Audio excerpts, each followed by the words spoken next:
আসসালামু আলাইকুম। আমি রুবি আক্তার আইওয়ান লার্ন ওয়ার্ল্ডের পক্ষ থেকে সকলকে জানাই শুভেচ্ছা। আজকে অনুশীলনী ১ বাস্তব সংখ্যার ১৩ নং প্রশ্ন নিয়ে হাজির হলাম। ১৩ নং প্রশ্নের সমাধান করব এবার আমরা। এখানে বলছে সাধারণ ভগ্নাংশে প্রকাশ করো। তাহলে আমরা এটিকে সাধারণ ভগ্নাংশে কিভাবে প্রকাশ করতে হয় এবার দেখব। এখানে দেখব আমরা আবৃত্ত সংখ্যাকে কিভাবে সাধারণ ভগ্নাংশে প্রকাশ করতে হয়। এখানে ২-এ বলছে 0 দেখো ২-এর উপরে কিন্তু একটা পয়েন্টের মতো আছে, এটাই আবৃত্ত বা আমরা পৌনঃপুনিকও বলে থাকি। তাহলে এটাকে কিভাবে সাধারণ ভগ্নাংশে প্রকাশ করতে হয় দেখো, এখানে 0 আছে, তারপরে দশমিক আছে। এই দশমিকের জন্য আমি একটা দাগ টানলাম। এইখানে একটা সংখ্যার উপরে পৌনঃপুনিক আছে, এই পৌনঃপুনিকটা আমি ভুলে গেলাম, এই মুহূর্তে আমি ভুলে গেলাম। তাহলে আমি লিখব কি 2। আর এই যে একটা আবৃত্ত সংখ্যা আছে, আবৃত্ত সংখ্যা, এটাকে আমি ডাকলাম। আবৃত্ত সংখ্যা ডাকার পরে আমি কি পেলাম? একটি সংখ্যা, এই একটি সংখ্যা। তাহলে এটাকে কি করব? মাইনাস করব। তারপরে একটা সংখ্যার উপর একটা পৌনঃপুনিক আছে, একটা আবৃত্ত সংখ্যা। এখানে আমি একটা আবৃত্ত সংখ্যা পাচ্ছি, এই -0টা না দিলেও আমার চলবে। তাহলে এই -0টা আমি দিলাম না, না দিলেও চলবে, যেহেতু 0 দেওয়ার পরেও আমি 2ই পাবো, তার জন্য আমি আর দেইনি। তাহলে এখানে কয়টা সংখ্যার উপর পৌনঃপুনিক আছে? একটি সংখ্যার উপর পৌনঃপুনিক আছে, তার জন্য আমি এখানে কি করলাম? 9 দিলাম। দেখো এই সংখ্যাটা কিন্তু আমার আর কোনো কিছু করা যাইতেছে না, তাহলে আমি এখানে এটাই আমার রেজাল্ট।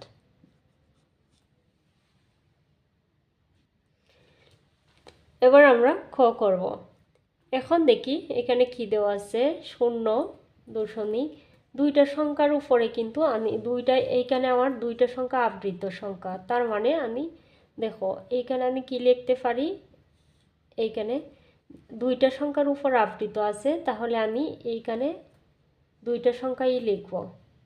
দুইটা সংখ্যা লেখার পর এই দুইটা সংখ্যারে ডাকার পরে আমি কি পাচ্ছি? 0।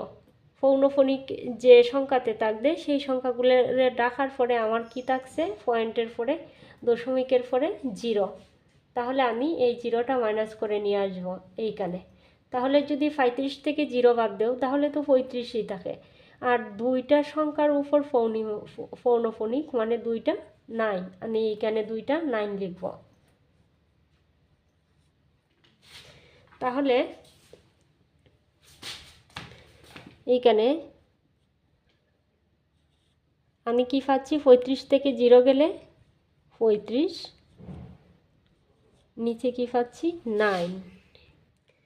এটা কি কিন্তু আর কোনো খাটাগুটি করা যাচ্ছে না, তার জন্য আমাদের এইখানেই আনসার। আচ্ছা, গ নাম্বারটা আমরা একটু দেখি। গটা একটু ব্যতিক্রম। গতে আছে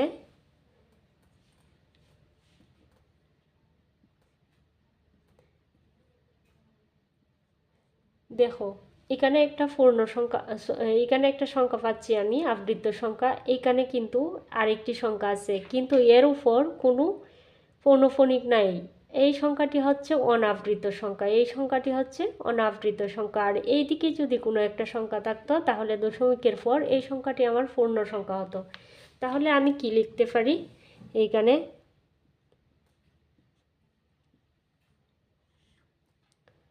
13 লিখব। আমি দশমিক আর পৌনঃপুনিক ভুলে যাব, সর্বপ্রথমেই লিখব 13। এই পৌনঃপুনিকটা যদি আমি এই হাত দিয়ে এই সংখ্যাটা যদি ডাকি তাহলে আমি কি পাই? 1। তাহলে এখানে আমি কি করব? -1। এখানে একটা সংখ্যার উপর পৌনঃপুনিক আছে, তার মানে আমি এখানে লিখব একটা 9। আর এখানে দশমিকের পর একটা সংখ্যা পাচ্ছি, তার জন্য আমি লিখব একটা 0। তাহলে 13 থেকে যদি আমি 1 বাদ দেই কত পাচ্ছি? 12।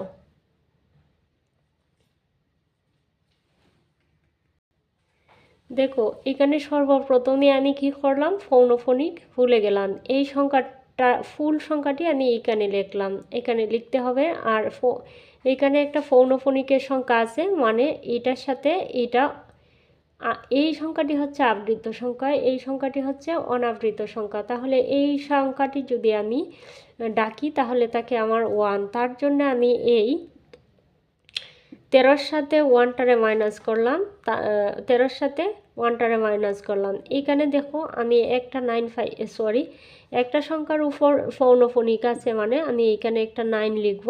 যদি দুইটা সংখ্যার উপর পৌনঃপুনিক থাকে তাহলে আমরা জানি যে দুইটা কি লিখতে হয়, দুইটা 9 লিখতে হয়। আবৃত্তের জন্য একটা 9, আবৃত্তের জন্য একটা 9, অনাবৃত্তে এখানে আমি একটা অনাবৃত সংখ্যা পেলাম, দশমিকের পরে একটা অনাবৃত সংখ্যা পেলাম, তার জন্য এখানে আমি একটা 0 নিয়ে আসলাম। তাহলে দেখি এখন কাটাকুটি করা যায় কি। আর একটু নিচে লিখি,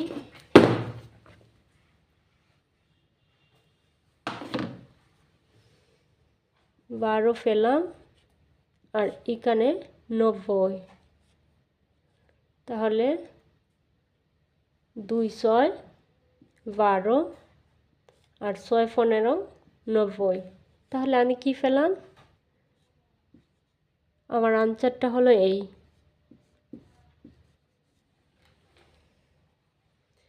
আশা করি তোমরা বুঝতে পারছো।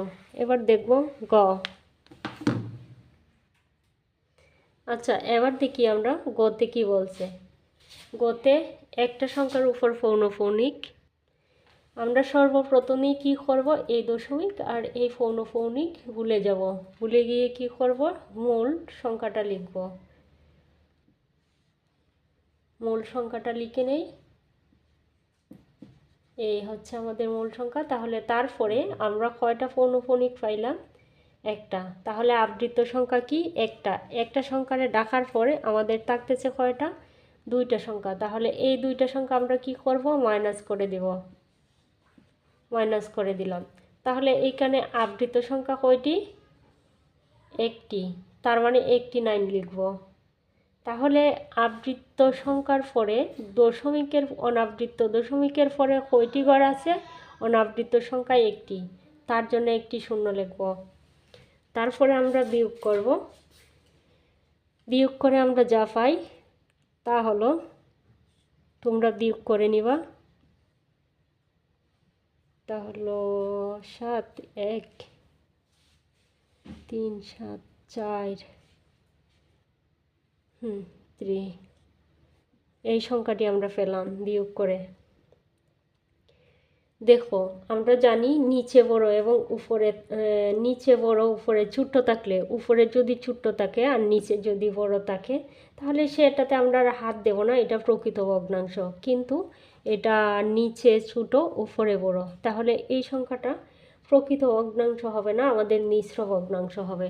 এই সংখ্যাটিকে আমরা কাটাকুটি, আমাদের কাটাকুটি করা লাগবে। দেখি একটু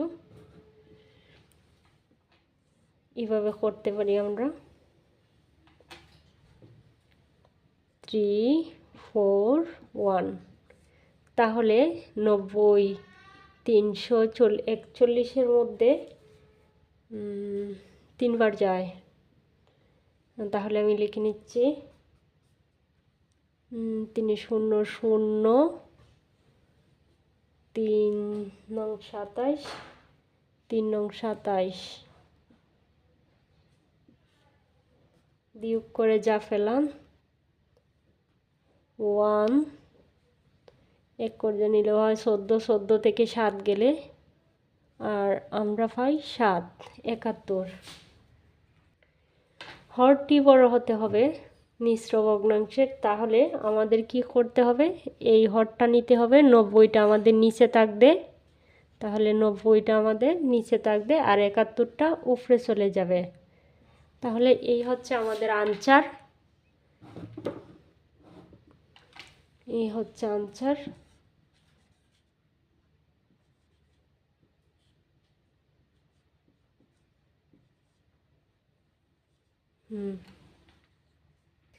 আমরা এবার নাম্বার অঙ্কটা দেখব। আমরা যখন সাধারণ ভগ্নাংশে প্রকাশ করব তখন লবে আমরা এই পৌনঃপুনিক আর দশমিক ভুলে যে পুরো সংখ্যাটা রাখবো, লবে আমরা পুরো সংখ্যাটা রাখবো। তাহলে শুরু করি। লবে রাখলাম 62309, লবে আমরা পুরো সংখ্যাটা রাখলাম। তারপরে দেখো পৌনঃপুনিকের সংখ্যাটা আমরা যখন ডাকবো, হাত দিয়ে ডাকবো, পৌনঃপুনিকের সংখ্যা শেষ পর্যন্ত 3 আছে, ডাকবো, হাত দিয়ে ডাকবো, তাহলে আমরা কি পাচ্ছি? 62। তাহলে দশমিক ভুলে গেলে আমরা লিখব 62।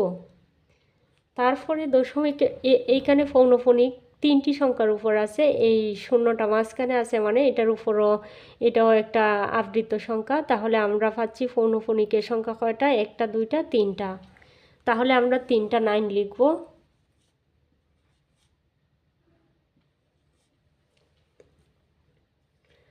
অনাবৃত্ত সংখ্যা কয়টি পাচ্ছি? একটি সংখ্যা। দশমিকের পরে যদি কোনো আবৃত্তের পরে যদি কোনো সংখ্যা থাকে, এর উপর কিন্তু কোনো আবৃত্ত নাই, সেজন্য এই সংখ্যাটি হচ্ছে অনাবৃত সংখ্যা। এই অনাবৃত সংখ্যার জন্য আমি একটা দশমিকের পরে একটা গড় পাচ্ছি, একটি সংখ্যা পাচ্ছি, তার জন্য আমি নিয়ে আসলাম একটি শূন্য। তাহলে আমাদের বিয়োগ করে আমরা কি পাচ্ছি? এই 6 2, তোমরা বিয়োগ করে নিবা, 62 বাদ দিবা, 2 4 7। আবার আর একটু নিচে লিখতে হবে যেহেতু খাটাখাটি হবে।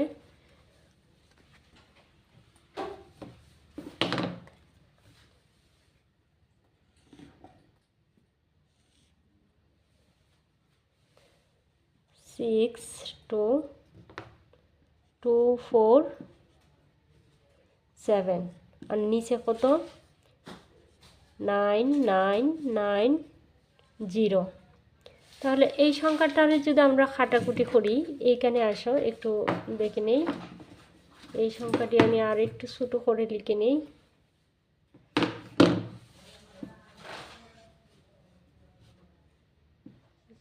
দুইটা 3টা 0।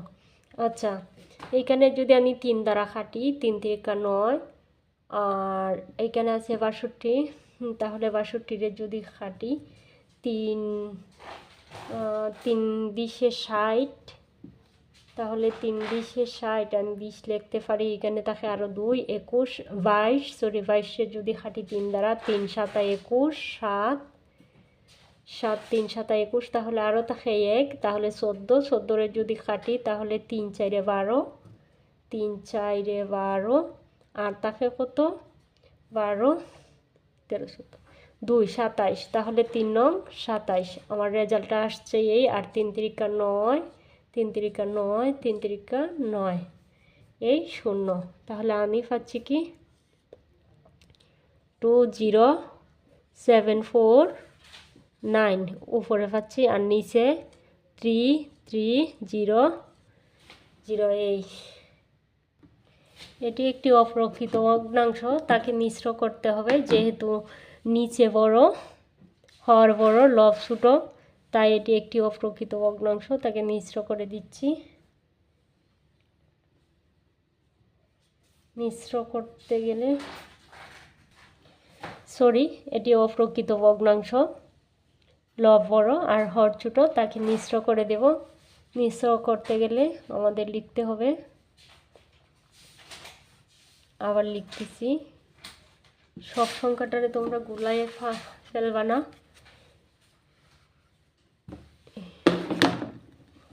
এখানে ছিল 3 3 3 আর 0, তাহলে এই সংখ্যাটি নিয়ে আসছি 4 9 5 3 3 3 0।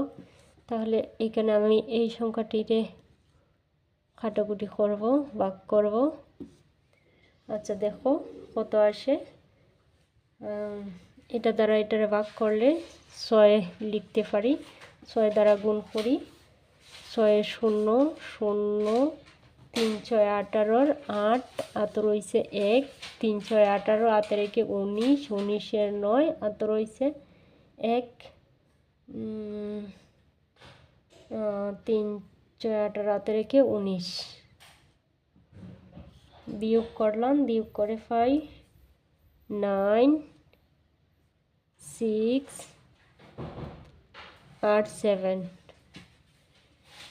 এটি ভাজকটি থাকবে হরের নিচে, তাহলে আমরা কি লিখতে পারি? আনসারটি হবে আমাদের এই 6, ভাজকটি থাকবে হরের নিচে 3 3 3 0 7 7 6 9। এই ছিল আনসার। আমি আশা করি তোমরা এই সাধারণ ভগ্নাংশটি বুঝতে পারছো। আর যদি সাধারণ ভগ্নাংশ বুঝতে কোনো অসুবিধা হয় তাহলে প্লিজ কমেন্ট করে জানাবা। আজকের মতো এখানেই বিদায়, আল্লাহ হাফেজ।